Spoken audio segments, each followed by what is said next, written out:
Paper 62. The Dawn Races of Early Man. About 1 million years ago, the immediate ancestors of mankind made their appearance by 3 successive and sudden mutations stemming from early stock of the lemur type of placental mammal. The dominant factors of these early lemurs were derived from the Western or later American group of the evolving life plasm. But before establishing the direct line of human ancestry, this strain was reinforced by contributions from the central life implantation evolved in Africa. The Eastern life group contributed little or nothing to the actual production of the human species. 1. The early lemur types. The early lemurs concerned in the ancestry of the human species were not directly related to the pre-existent tribes of gibbons and apes then living in Eurasia and northern Africa, whose progeny have survived to the present time. Neither were they the offspring of the modern type of lemur, though springing from an ancestor common to both but long since extinct. While these early lemurs evolved in the Western Hemisphere, the establishment of the direct mammalian ancestry of mankind took place in southwestern Asia, in the original area of the central life implantation but on the borders of the eastern regions. Several million years ago, the North American type lemurs had migrated westward over the Bering Land Bridge and had slowly made their way southwestward along the Asiatic coast. These migrating tribes finally reached the salubrious region lying between the then expanded Mediterranean Sea and the elevating mountainous regions of the Indian Peninsula. In these lands to the west of India, they united with other and favorable strains, thus establishing the ancestry of the human race. With the passing of time, the seacoast of India southwest of the mountains gradually submerged, completely isolating the life of this region.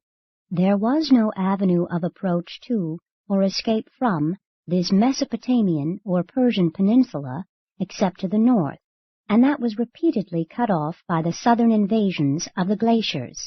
And it was in this then almost paradisiacal area, and from the superior descendants of this lemur type of mammal, that there sprang 2 great groups, the simian tribes of modern times and the present-day human species.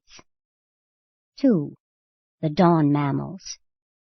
A little more than 1 million years ago, the Mesopotamian dawn mammals, the direct descendants of the North American lemur type of placental mammal, suddenly appeared. They were active little creatures, almost 3 feet tall, and while they did not habitually walk on their hind legs, they could easily stand erect. They were hairy and agile and chattered in monkey-like fashion, but unlike the simian tribes, they were flesh-eaters. They had a primitive opposable thumb as well as a highly useful grasping big toe. From this point onward, the pre-human species successively developed the opposable thumb, while they progressively lost the grasping power of the great toe. The later ape tribes retained the grasping big toe, but never developed the human type of thumb. These dawn mammals attained full growth when 3 or 4 years of age, having a potential lifespan on the average of about 20 years. As a rule, offspring were born singly, although twins were occasional. The members of this new species had the largest brains for their size of any animal that had theretofore existed on Earth. They experienced many of the emotions and shared numerous instincts which later characterized primitive man, being highly curious and exhibiting considerable elation when successful at any undertaking. Food, hunger, and sex craving were well developed, and a definite sex selection was manifested in a crude form of courtship and choice of mates. They would fight fiercely in defense of their kindred and were quite tender in family associations, possessing a sense of self-abasement bordering on shame and remorse. They were very affectionate and touchingly loyal to their mates, but if circumstances separated them, they would choose new partners. Being small of stature and having keen minds to realize the dangers of their forest habitat, they developed an extraordinary fear which led to those wise precautionary measures that so enormously contributed to survival, such as their construction of crude shelters in the high treetops, which eliminated many of the perils of ground life. The beginning of the fear tendencies of mankind more specifically dates from these days. These dawn mammals developed more of a tribal spirit than had ever been previously exhibited. They were, indeed, highly gregarious, but nevertheless exceedingly pugnacious when in any way disturbed in the ordinary pursuit of their routine life, and they displayed fiery tempers when their anger was fully aroused. Their bellicose natures, however, served a good purpose. Superior groups did not hesitate to make war on their inferior neighbors, and thus, by selective survival, the species was progressively improved. They very soon dominated the life of the smaller creatures of this region, and very few of the older non-carnivorous monkey-like tribes survived. These aggressive little animals multiplied and spread over the Mesopotamian peninsula for more than 1,000 years, constantly improving in physical type and general intelligence. And it was just 70 generations after this new tribe had taken origin from the highest type of lemur ancestor that the next epoch-making development occurred, the sudden differentiation of the ancestors of the next vital step in the evolution of human beings on Urantia. 3. The mid-mammals. Early in the career of the dawn mammals, in the treetop abode of a superior pair of these agile creatures, twins were born, one male and one female. Compared with their ancestors, they were really handsome little creatures. They had little hair on their bodies, but this was no disability, as they lived in a warm and equable climate. These children grew to be a little over 4 feet in height. They were in every way larger than their parents, having longer legs and shorter arms. They had almost perfectly opposable thumbs, just about as well adapted for diversified work as the present human thumb. They walked upright, having feet almost as well suited for walking as those of the later human races. Their brains were inferior to and smaller than those of human beings, but very superior to and comparatively much larger than those of their ancestors. The twins early displayed superior intelligence and were soon recognized as the heads of the whole tribe of dawn mammals, really instituting a primitive form of social organization and a crude economic division of labor. This brother and sister mated and soon enjoyed the society of 21 children much like themselves, all more than 4 feet tall and in every way superior to the ancestral species. This new group formed the nucleus of the mid-mammals. When the numbers of this new and superior group grew great, war, relentless war, broke out. And when the terrible struggle was over, not a single individual of the pre-existent and ancestral race of dawn mammals remained alive. The less numerous but more powerful and intelligent offshoot of the species had survived at the expense of their ancestors.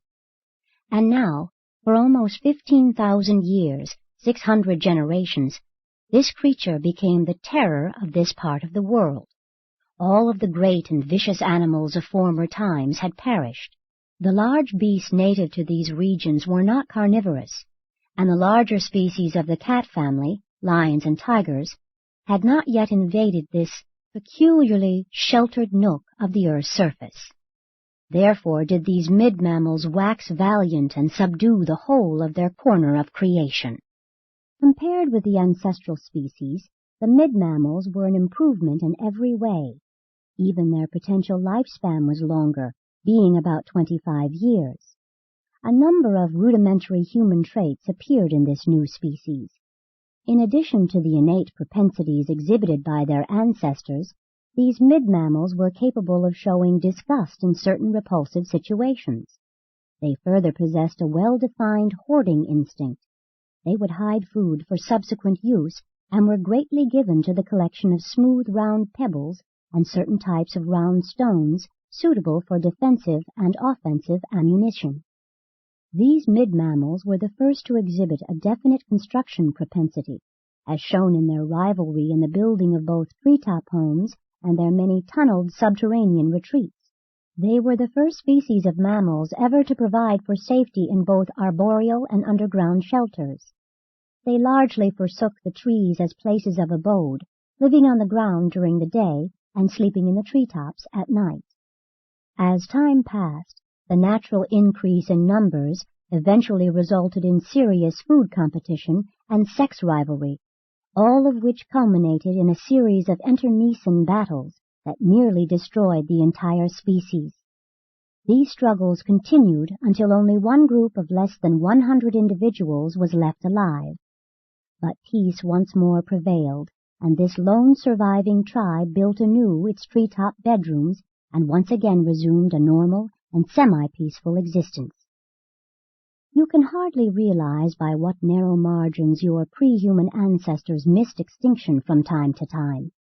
Had the ancestral frog of all humanity jumped 2 inches less on a certain occasion, the whole course of evolution would have been markedly changed. The immediate lemur-like mother of the dawn mammal species escaped death no less than 5 times by mere hair-breadth margins before she gave birth to the father of the new and higher mammalian order. But the closest call of all was when lightning struck the tree in which the prospective mother of the primates' twins was sleeping. Both of these mid-mammal parents were severely shocked and badly burned. 3 of their 7 children were killed by this bolt from the skies. These evolving animals were almost superstitious. This couple whose treetop home had been struck were really the leaders of the more progressive group of the mid-mammal species, and following their example, more than half the tribe, embracing the more intelligent families, moved about 2 miles away from this locality and began the construction of new treetop abodes and new ground shelters, their transient retreats in time of sudden danger. Soon after the completion of their home, this couple, veterans of so many struggles, found themselves the proud parents of twins, the most interesting and important animals ever to have been born into the world up to that time, for they were the first of the new species of primates, constituting the next vital step in pre-human evolution. Contemporaneously with the birth of these primates' twins, another couple, a peculiarly retarded male and female of the mid-mammal tribe, a couple that were both mentally and physically inferior, also gave birth to twins. These twins, one male and one female, were indifferent to conquest. They were concerned only with obtaining food, and since they would not eat flesh, soon lost all interest in seeking prey. These retarded twins became the founders of the modern simian tribes. Their descendants sought the warmer southern regions, with their mild climates and an abundance of tropical fruits, where they have continued much as of that day, except for those branches which mated with the earlier types of gibbons and apes, and have greatly deteriorated in consequence.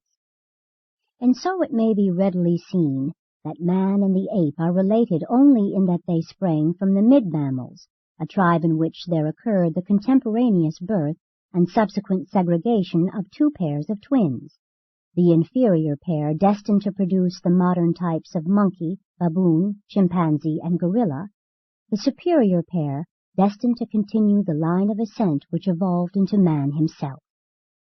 Modern man and the simians did spring from the same tribe and species, but not from the same parents.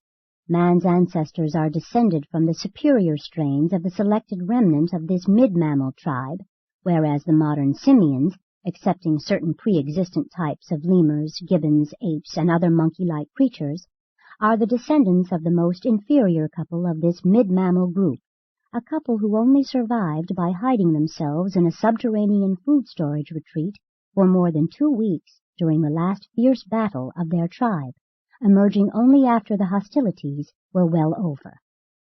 4. The primates.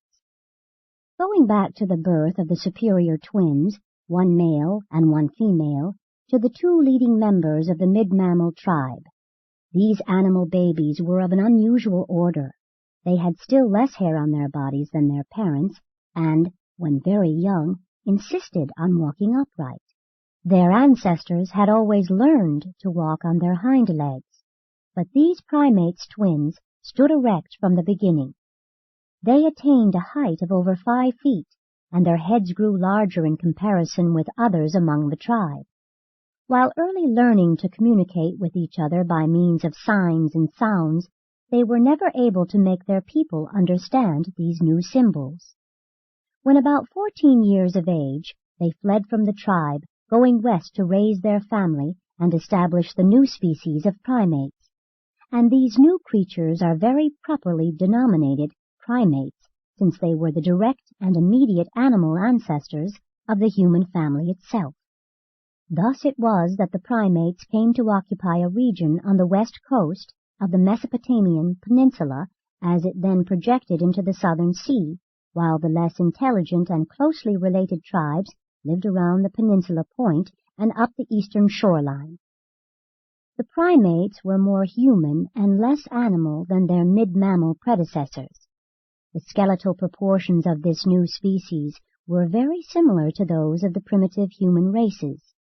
The human type of hand and foot had fully developed, and these creatures could walk and even run as well as any of their later-day human descendants.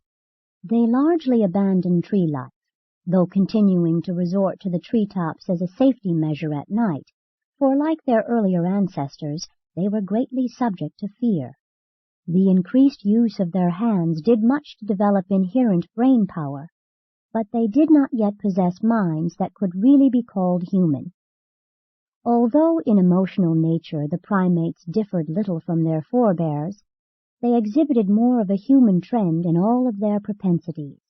They were indeed splendid and superior animals, reaching maturity at about 10 years of age and having a natural lifespan of about 40 years. That is, they might have lived that long had they died natural deaths, but in those early days very few animals ever died a natural death. The struggle for existence was altogether too intense. And now, after almost 900 generations of development, covering about 21,000 years from the origin of the dawn mammals, the primates suddenly gave birth to two remarkable creatures, the first true human beings. Thus it was that the dawn mammals, springing from the North American lemur type, gave origin to the mid-mammals, and these mid-mammals in turn produced the superior primates, who became the immediate ancestors of the primitive human race. The primates' tribes were the last vital link in the evolution of man, but in less than 5,000 years, not a single individual of these extraordinary tribes was left. 5. The first human beings.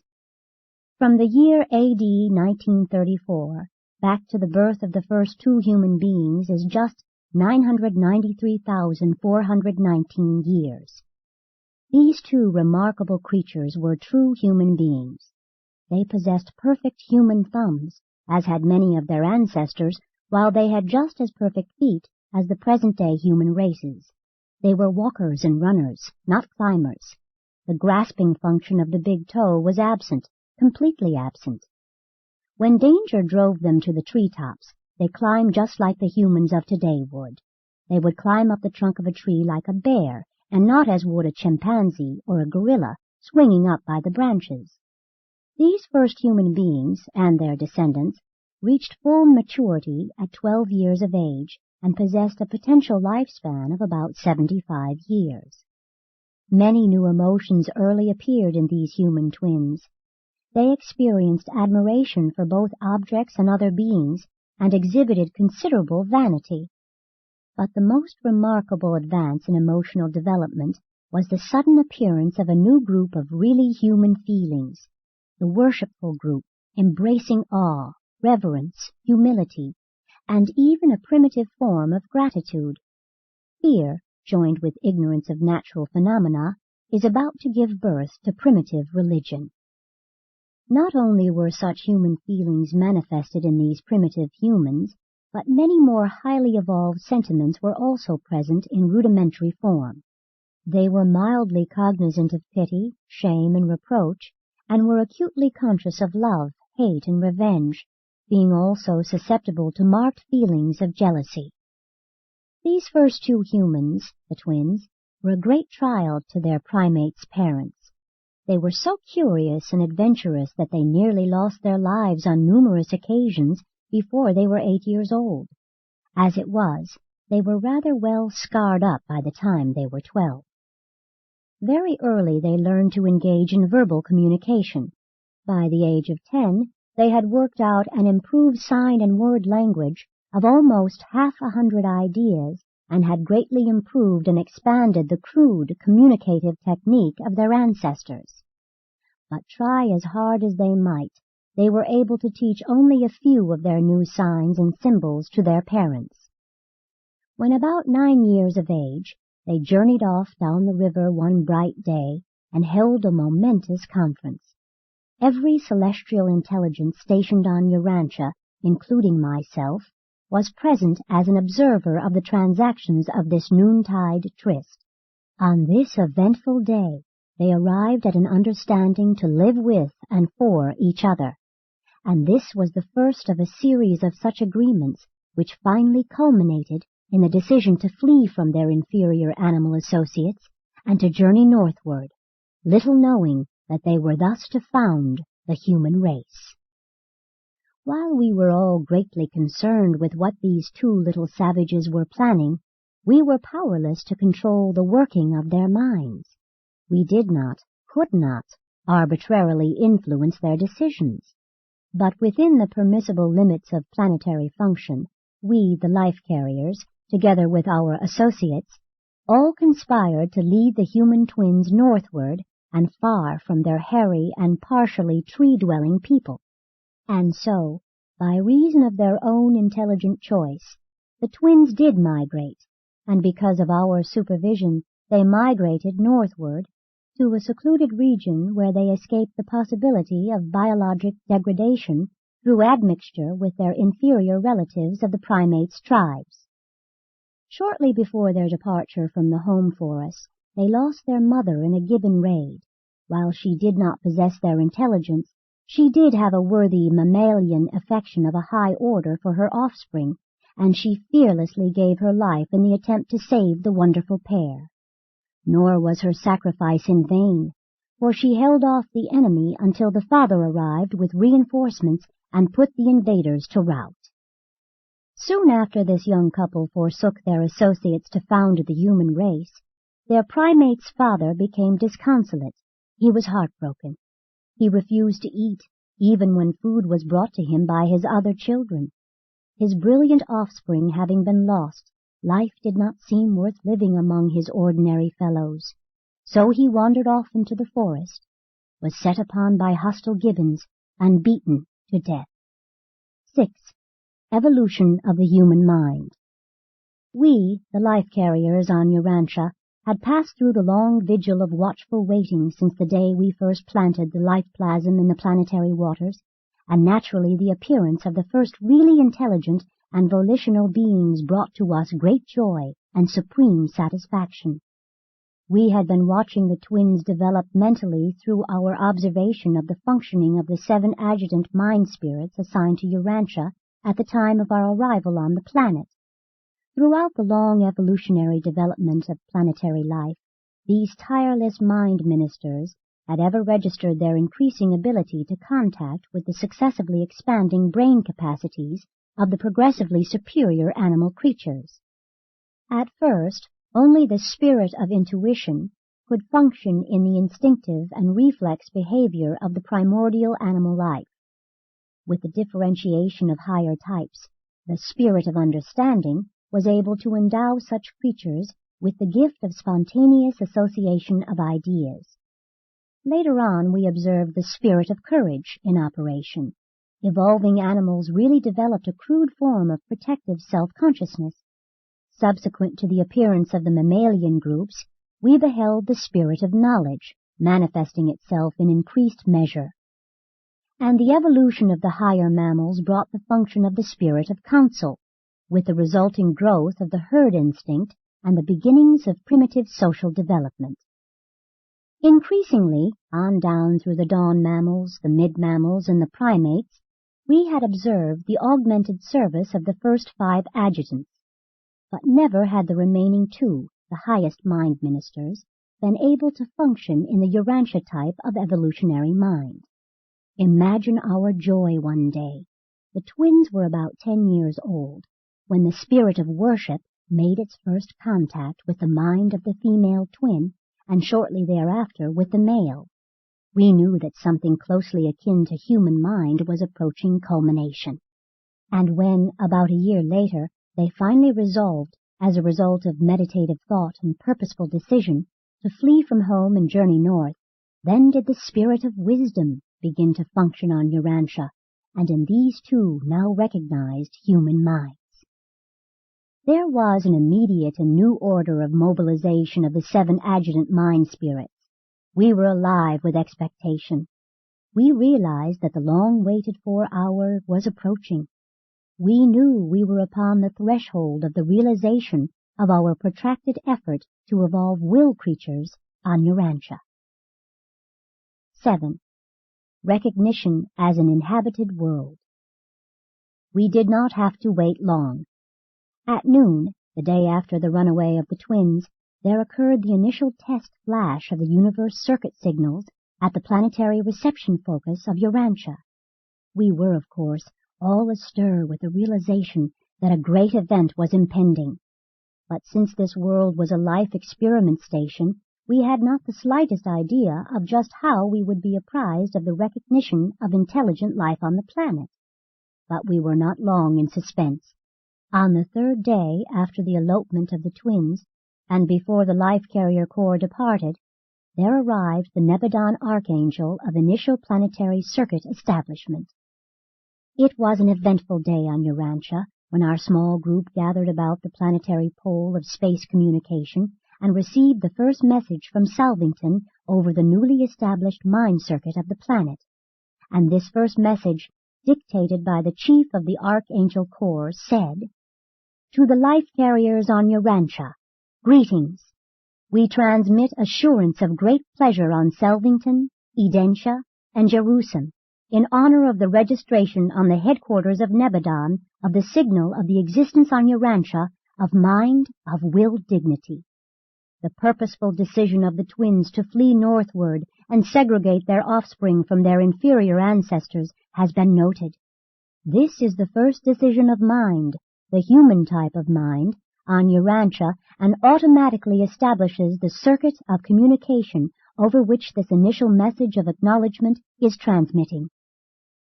Next, over this new circuit, came the greetings of the Most Highs of Urantia, containing instructions for the resident life carriers, forbidding us to interfere with the pattern of life we had established. We were directed not to intervene in the affairs of human progress. It should not be inferred that life carriers ever arbitrarily and mechanically interfere with the natural outworking of the planetary evolutionary plans, for we do not. But up to this time, we had been permitted to manipulate the environment and shield the life plasm in a special manner, and it was this extraordinary, but wholly natural, supervision that was to be discontinued. And no sooner had the Most Highs left off speaking than the beautiful message of Lucifer, then sovereign of the Satania system, began to planetize. Now the life carriers heard the welcome words of their own chief, and received his permission to return to Jerusalem. This message from Lucifer contained the official acceptance of the life carrier's work on Urantia, and absolved us from all future criticism of any of our efforts to improve the life patterns of Nebadon as established in the Satania system. These messages from Salvington, Urantia, and Jerusalem formally marked the termination of the life carrier's age-long supervision of the planet. For ages we had been on duty, assisted only by the 7 adjutant mind spirits and the master physical controllers.